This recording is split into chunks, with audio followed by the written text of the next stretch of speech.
అదే RTV app వార్తల్ని క్షణాల్లో చదివే అవకాశం ఉంటుంది. ఒక న్యూస్ పేపర్, ఒక టెలివిజన్ ఛానల్ మీ చేతుల్లో ఎప్పుడూ ఉంటాయి. బిగ్ బ్రేకింగ్ న్యూస్ చూస్తున్నారు. అఘోరి శ్రీవర్షిణి ఇష్యూలో ట్విస్ట్ చోటు చేసుకుంది. ఇప్పటి వరకు మంగళగిరికి చేరుకోలేదు వర్షిణి. 3 రోజుల క్రితం వర్షిణిని అఘోరి దగ్గర నుంచి లాక్కెళ్లారు సోదరుడు హర్ష, విష్ణు. వర్షిణి మిస్సింగ్ వెనుక విష్ణు ఉన్నాడంటున్నది అఘోరి.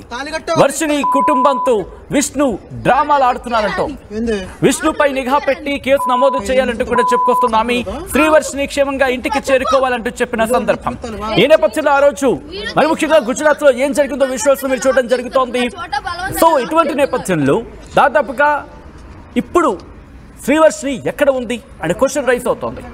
ఇందుకే శ్రీవర్షిణి మంగళగిరికి చేరుకున్న పరిస్థితి ఉందా, తల్లిదండ్రులకు చేరుకుంటోందా? గుజరాత్ లో ఇటువంటి కోణంలో అనేక క్వశ్చన్స్ రైస్ అవుతున్నాయి. శ్రీవర్షిణి ఎక్కడ ఉంది, ఏం చేస్తోంది, ఎప్పుడు, ఎక్కడ, ఎలా తీసుకువెళ్ళడం జరిగింది?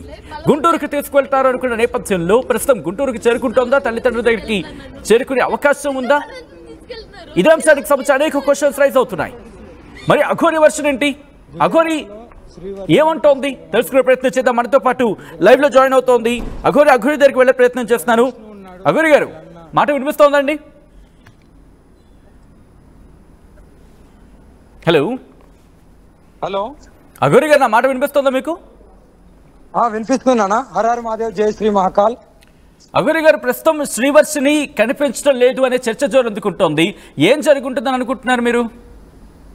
తెలియదు నాన్న. ఇప్పుడు నేనైతే, మీరు ప్రజలందరూ చూడండి, నేనైతే అక్కడ లేను. నా దగ్గరికి వెళ్ళి వాళ్ళ సొంతంగా వచ్చిన తర్వాత నేను పంపించేశాను. ఓకేనా? వాళ్ళు వచ్చిన తర్వాత నేను హరిశ్చంద్ర ఘాట్ లో నేను 11 గంటల నుండి నైట్ తెల్లారుజామున 4 గంటల వరకు నాకు సాధన ఉంటది. ఇది 3వ రోజు. కాశీలో ఉన్నాను నేను కాశీలో ఉన్నాను.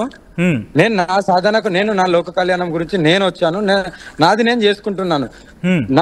నా దగ్గరికి వెళ్ళి తీసుకెళ్లిన తర్వాత ఫస్ట్ వాళ్ళు చేయాల్సిన పని పోలీసు వాళ్ళ దగ్గరికి పంపించాలి, తర్వాత వాళ్ళ అమ్మ నాన్న దగ్గరికి చేర్చాలి.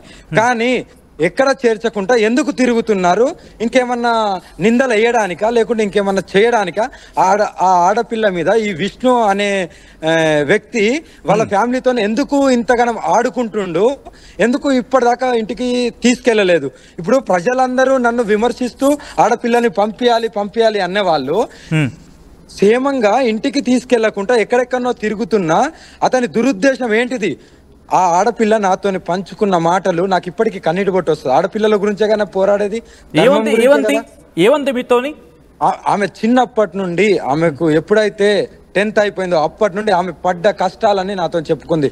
నరక యాత్ర అనుభవించి ఎవరు ఎన్ని దెబ్బలు తిని ఏమేమి అనుభవించుదో అది నాతో పంచుకుంది. అందుకే నేను కాపాడాలనుకున్నాను. కానీ నా మీదనే నిందేసి నాతోనే ఏదో చేసినట్టుగా పుకార్లు పుట్టించి, ఇప్పుడు ప్రజలకు అర్థం కావాలి. ఇదంతా ప్రజలకు ఇప్పుడు అర్థం కావాలి ఎందుకు ఇలా ప్రవర్తిస్తుండు. అసలు వాళ్ళ ఫ్యామిలీని వదలకుండా వాళ్ళ ఫ్యామిలీని పట్టుకొని ఇదంతా గేమ్ ఆడాల్సిన అవసరం ఏముంది? ఒక్కసారి మీ ఫ్రేమ్ చూపించే ప్రయత్నించారు. ఎందుకంటే అలాంటి నిప్పులు కనుక చూస్తే మనకి యూట్యూబ్ రిస్ట్రిక్షన్స్ ఉన్నాయి. సో కాబట్టి ఓకే డన్. నేను ఎక్కడున్నానో మీకు చూపెట్టలేదు. ప్రజలకు కూడా తెలియాలి, ప్రజలకు నిజం ఏంటిదనేది తెలియాలి. నా దగ్గరికి వెళ్ళి నేను పంపించడానికి కారణం ఏంటంటే వాళ్ళ సొంతంగా వచ్చిందని పంపించా. అదే విష్ణునో ఇంకెవరినో వస్తే నేను పంపించకపోదును. కానీ వాళ్ళ సొంతంగా వచ్చిండు, వాళ్ళ కుటుంబం బాధ్యత, పంపించే బాధ్యత నాకు కూడా ఉందని నేను సామరస్యంగా అక్కడ ఏమి గొడవ చేయకుండా నేను సామరస్యంగా పంపించాను. పంపించిన వాళ్ళు నేను కాశీలో ఉండి, ఇది కాశీలో 3వ రోజు సాధన. వాళ్ళు గుజరాత్ నుండి ఇక్కడికి రావడానికి నాకు 1 రోజు పట్టింది. 4 రోజుల నుండి ఎందుకు ఇంకా చేరుకోలేకపోయారు? ఎక్కడ తిరుగుతున్నారు మరి వీళ్ళంతా? అసలు ఇలా తిరగాల్సిన అవసరం ఏముంది?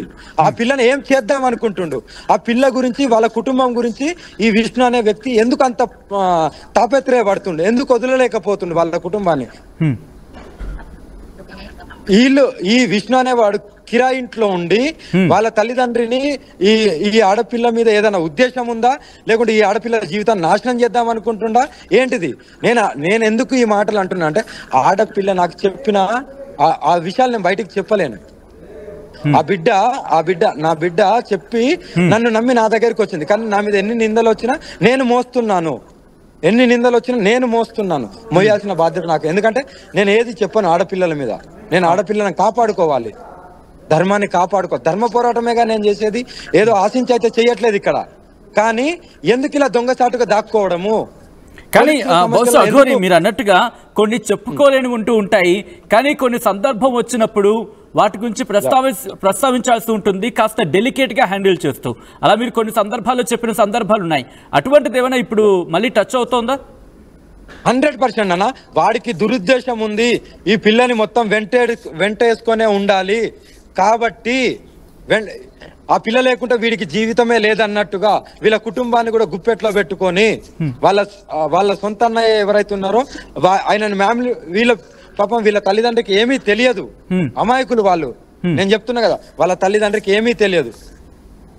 ఈ పిల్ల వాళ్ళ మాటలు వినట్లేదని, వాళ్ళ అన్నయ్య హర్ష మాటలు వినట్లేదని వాళ్ళ హర్షని మ్యానిపులేట్ చేస్తే ఇప్పుడు ఆయన ఆడిచ్చినట్టు ఈ హర్ష ఆడుతుండ అంతే. అంటే మీరు ఒక మాట అనడం జరిగింది, మరి ముఖ్యంగా వర్షిణికి సంబంధించి ఒక ఇబ్బందికర వాతావరణం అంటూ నేపథ్యంలో ఆ కుటుంబంతో ఆ వ్యక్తి నడుస్తున్న సందర్భంలో వర్షిణి ఏమైనా చెప్పిందా మీకు, నాకు వెళ్ళాలని లేదు కారణం ఇదే అంటే ఏమైనా చెప్పుకొచ్చిందా? చెప్పుకొచ్చింది. నేను చెప్పలేను, అందుకే అంటున్నాను. ఎందుకంటే ఆడపిల్ల జీవితం నేను నాశనం చేయలేను బయట పెట్టి. రేపటి రోజున ఆడపిల్లకి పెళ్లి అవుతుంది, లేకుంటే ఉద్యోగం చేయాలి, చదువుకుంటుంది. ఆ చదువుకు నేనే కదా ఫీజు కట్టింది. అదే దురుద్దేశం నాలో ఉంటే నేనెందుకు ఫీజు కడతాను? బంగారు జీవితం ఉండాలనే కదా ఆడపిల్లకు. మరి నేనెందుకు ఫీజు కడతాను? చదువుకోమ్మని నేనెందుకు ప్రోత్సహిస్తాను? నన్ను నమ్మింది కాబట్టే కదా నాతో వచ్చింది. వచ్చినా కూడా చిన్న గీత కూడా పర్లేదు. వచ్చిందో ఎట్లొచ్చిందో అలాగే మళ్ళీ వాళ్ళ అన్నయ్య వచ్చిందని నేను మళ్ళీ పంపించానా లేదా? పంపించిన వాళ్ళు వెళ్ళకుండా ఎక్కడెక్కడ తిరుగుతున్నారు, ఏంటిది అసలు? ఎందుకు మీడియా ముందుకు ఎందుకు రావట్లేదు? పోలీసు వాళ్ళకి ఎందుకు అప్పచెప్పలేదు? వాళ్ళ కళ్ళ తల్లి తండ్రికి ఎందుకు అప్పచెప్పట్లేదు? ఏమనుకుంటుండు అసలు? ఆ కుటుంబాన్ని ఎందుకు వదలట్లేదు అంటున్నా నేను.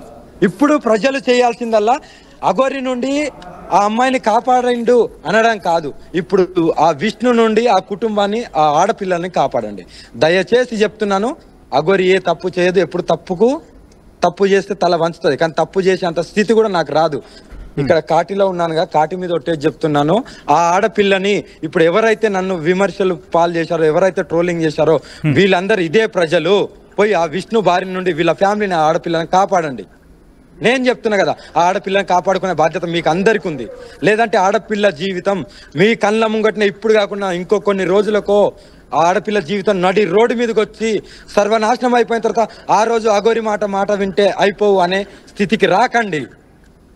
మరిన్ని వీడియోస్ కోసం ఛానల్ ని సబ్స్క్రైబ్ చేయండి, లేటెస్ట్ అప్డేట్స్ కోసం వాట్సాప్ ఛానల్ ని ఫాలో చేయండి, అండ్ లింక్ డిస్క్రిప్షన్ లో ఉంది.